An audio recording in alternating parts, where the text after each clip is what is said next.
பாட்டிசைப்பான். பின்னாடி சொல்வாரு, பற்று மிகுந்து வர பார்க்கின்றேன். அந்த சேவகன் மேல எனக்கு பற்று மிகுந்து வர பார்க்கின்றேன். அந்த சேவகன் எப்படி எனக்கு தோன்றான்னு சொல்லுவாரு.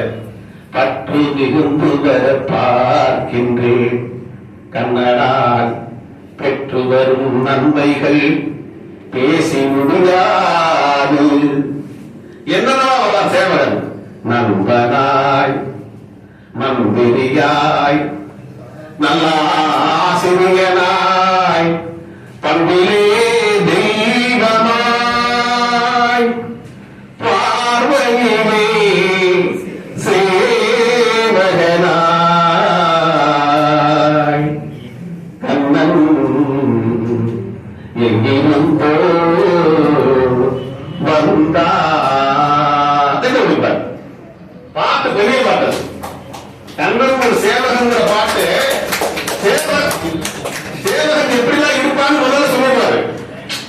பெண்டாட்டிக்கு பித்து பிடிப்பது வந்த நாள் லீவ் போடுவாங்க பாட்டு அதுல இருக்கு. பெண்டாட்டிக்கு பித்து பிடிப்பதும் தான், பானையில் இருந்த தேல் கணித்ததும் தான் லீவ் போடுறது சொல்லுவான். இப்படிலாம் சேவகன் இருப்பான். ஆனா என்னுடைய கண்ணும் எனக்கு எப்படி சேவகனா இருப்பான்னு அந்த படத்துல மிக அழகா காமிச்சிருப்பார். சின்னஞ்சிறு கீழியே கண்ணம்மா சர்வதலஞ்சியமே, சுட்டும் விழி சுடர்தான் கண்ணம்மா சூரிய சந்திரனோ. கண்ணம்மா நிறைய கண்ணனை பாரு. கண்ணன் கண்ணன் கண்ணம்மா. காக்கை சிவகினிலே நந்தலாலா, நிந்தன் கரிய நிறம் தோன்றுதையே நந்தலாலா, காக்கை சிவகினிலே நந்தலாலா. சுதந்திர பாடல்கள் ஒரு பக்கம் இருந்தாலும் பல்வகை பாடல்கள் நிறைய பாடல்கள். பாரதியை பார்த்தா தம்பியை சொன்ன ஒண்ணும் இல்லைங்க. அவர் உட்கார்ந்துருக்காரு.